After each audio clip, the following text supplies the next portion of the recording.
Hello friends, మనలో ఉన్న ఆలోచనలే మనల్ని బలహీనులుగా, బలవంతులుగా మారుస్తాయి. వాటిని అర్థం చేసుకుని లక్ష్య సాధన కోసం మన ఆలోచన విధానం ఎలా ఉండాలో తెలుసుకోండి. ఏనుగును కట్టేయడానికి మావటివాడు పెద్ద పెద్ద ఇనుప గొలుసులు వాడడు. ఏనుగు కాలికి చిన్న తాడు కట్టి దాన్ని చెట్టుకో స్తంభానికో ముడేస్తాడు. కానీ ఏనుగు ఆ తాడును తెంచుకునే ప్రయత్నమే చేయదు. మావటివాడి నుంచి దూరంగా పరిగెత్తదు. దానికి కారణం ఏనుగులో స్థిరపడిన ఆలోచన. ఏనుగు చిన్న వయసులో ఉన్నప్పుడు ఒక చిన్న తాడుతో దాన్ని కట్టేస్తారు. అప్పుడది పారిపోలేదు. పెద్దయ్యాక కూడా దాంతోనే కట్టేసినా దాని నుంచి తప్పించుకోవచ్చనే ఆలోచన ఏనుగుకు రాదు. ఆ తాడును తెంచుకొని పారిపోవడం అసాధ్యం అనే ఆలోచనలోనే ఉంటుంది. ఏనుగు కాలల్లో ఉండే బలం ముందు ఆ చిన్న తాడు ఏపాటిది. కానీ అపనమ్మకం వల్ల ఏనుగంతటి బలశాలి కూడా చిన్న తాడును తెంచుకోలేకపోతుంది.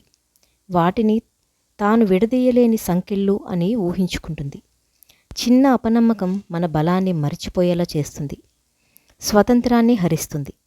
ఏనుగులాగే మనం కూడా ఎప్పుడో ఒకసారి అపజయం పాలయ్యామని దాన్ని ప్రయత్నించడం ఆవకూడదు.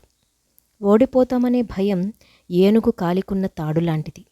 బలం లేని తాడుకు మీ ఆలోచన తోడై మీ ఎదుగుదలకు, విజయానికి పెద్ద ఆటంకంగా మారుతుంది. ఒక విషయం గురించి ఏం ఆలోచిస్తే అదే జరుగుతుందట. ఒక పనిని చేయగలం అని గట్టిగా నమ్మితే దానికి కావలసిన శక్తి ఎలాగైనా వస్తుంది. అసాధ్యమని నమ్మితే ఉన్న శక్తి పోతుంది. చెడు జరుగుతుంది అని ముందుగానే భయపడితే చెడు మాత్రమే జరుగుతుంది.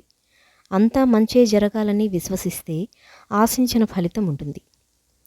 కత్తి గాయపరచలేని, అగ్ని వేడికి దహనం కాని మనసు ఇతరుల మాటల వల్ల, చెడు ఆలోచనల వల్ల బలహీనంగా మారుతుంది. అందుకే మీ బలాలను నమ్మి ముందుకెళ్ళండి. పరీక్షలైనా, ఆర్థిక సమస్యలైనా, ఆరోగ్య సమస్యలైనా మీ పట్టుదలతో పరిష్కరించుకోవచ్చు. గట్టి నమ్మకంతో క్యాన్సర్ వంటి రోగాల్ని కూడా జయించవచ్చు. అధైర్యపడితే కడుపు నొప్పితో కూడా చనిపోవచ్చు. అందుకే మీరనుకున్న పని సఫలమవ్వటానికి ఎన్ని మార్గాలున్నాయో ఆలోచించండి. మీ ప్రయత్నం మీద నమ్మకంతో ఉండండి.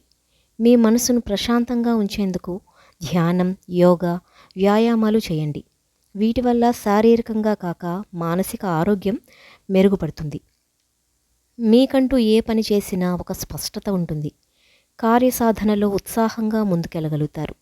కాబట్టి మీ వెనకాలే మీ దారిలో వచ్చే అడ్డంకుల్ని చూసి భూతమనుకొని భయపడకండి. మీ నీడే అనుకుని ముందుకు కదలండి. All the best.